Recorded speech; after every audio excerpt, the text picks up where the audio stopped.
नमस्कार दोस्तों, union public classes में आपका स्वागत है एक नई जानकारी के साथ। वो ये है कि कर्मचारीगण ध्यान दें, आयकर में परिवर्तन 1 अप्रैल से प्रभावी होंगे, यानी कि वो जो लागू होगा वो 1 अप्रैल से होगा।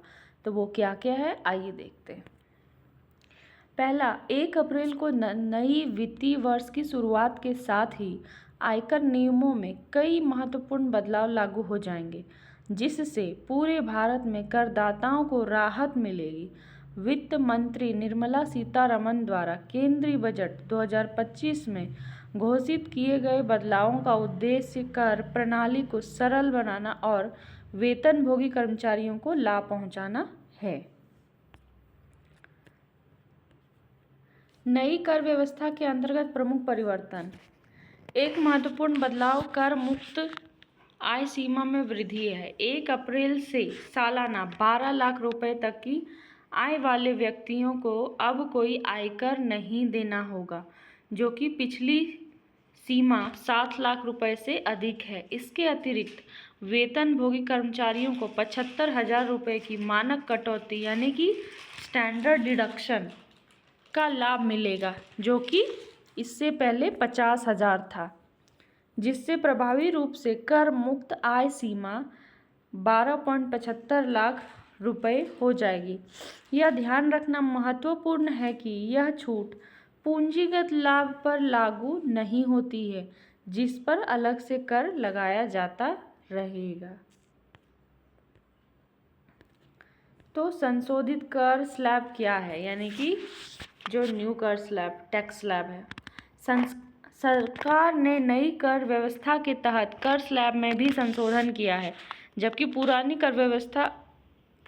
जो कर व्यवस्था है अपरिवर्तित रहेगी। ठीक है, यानी कि न्यू टैक्स स्लैब और ओल्ड टैक्स स्लैब। ठीक है, तो हम लोग इसके बारे में बाद में जानेंगे कि ओल्ड टैक्स स्लैब क्या था और न्यू टैक्स स्लैब क्या है। अभी दोनों ही हैं, आप जो चाहें वो चुन सकते हैं, ओल्ड भी और न्यू भी।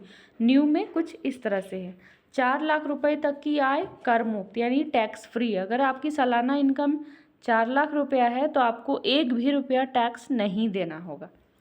4 से 8 लाख रुपए तक की आय पर 5% कर लगेगा। अगर आपका सालाना इनकम 4 से 8 लाख के बीच में है तो आपको 5% टैक्स देना पड़ेगा। 8 लाख से 12 लाख रुपए तक की आय आपको 10% लगेगा। 12 लाख से 15 लाख रुपए तक की आय में 15% टैक्स है। 15 लाख रुपए से 24 लाख रुपए तक की आय में 20% है। 24 लाख रुपए से अधिक की आय पर 30% कर लगेगा। तो ये नया टैक्स स्लैब में चेंजिंग इस तरह से है। छूट सीमा में वृद्धि। धारा 87A के तहत छूट की सीमा भी 25,000 रुपये से बढ़ाकर 60,000 रुपये कर दी गई है, जिससे नई कर व्यवस्था के तहत 12 लाख रुपए तक की आय वाले व्यक्तियों को लाभ मिलेगा। मानक कटौती के साथ संयुक्त होने पर यह परिवर्तन प्रभावी रूप से कर मुक्त आय सीमा को बढ़ाकर 12.75 लाख रुपए कर देता है। संशोधनों को पुरानी कर व्यवस्था पर कोई प्रभाव नहीं पड़ेगा, यानी कि जो भी चेंजेस हुए हैं वो ओल्ड टैक्स पर नहीं लगेगा। टीडीएस और नियोक्ता को लाभ में परिवर्तन। एक और उल्लेखनीय अपडेट बैंक ब्याज पर स्रोत पर कटौती, टीडीएस की सीमा में वृद्धि है।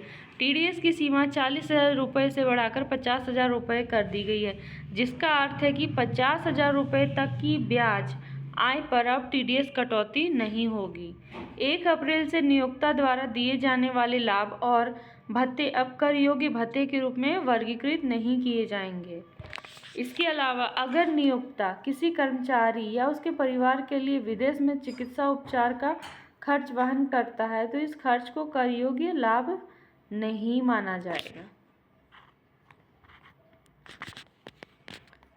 अब देखते हैं रिटर्न दाखिल करने का समय। ये जो है वो बढ़ाया गया है।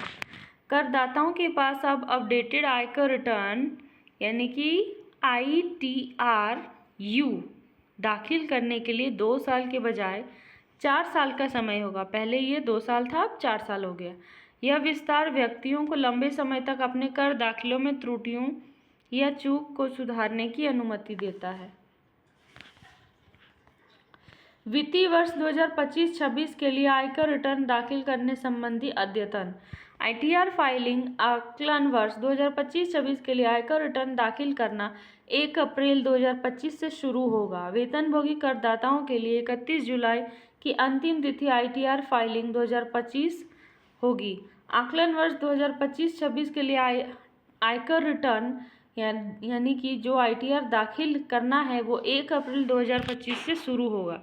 आयकर विभाग करदाताओं को यह सुविधा प्रदान करता है कि वे अपने आयकर रिटर्न को ऑनलाइन जमा करें। ठीक है, तो ये डेट बढ़ा दिया गया है, 2 साल से 4 साल हो गया है। 1 अप्रैल से 31 जुलाई रहेगा और आपको ऑनलाइन करना है ये। वित्त वर्ष 24-25 के लिए संशोधित नए आयकर स्लैब, नई बनाम पुरानी कर व्यवस्था। तो क्या है, 24-25 के लिए जो आयकर स्लैब थी, ठीक है, नई और पुरानी, वो आयकर स्लैब प्रणाली के आधार पर व्यक्तियों पर लागू होती है, जहां अलग अलग आय श्रेणियों के लिए अलग अलग कर दरें निर्धारित की जाती है। जैसे जैसे व्यक्ति की आय बढ़ती है, कर की दरें भी बढ़ जाती है। इस प्रकार का कराधान उचित कर कटौती की अनुमति देता है। ये है न्यू टैक्स रेजिम, आप देख सकते हैं। टैक्स स्लैब फाइनेंशियल ईयर 2021-20 के लिए था। टैक्स रेट फिर 23-24 का है टैक्स रेट, और 24-25 का है। ठीक है, ये ओल्ड वाला है।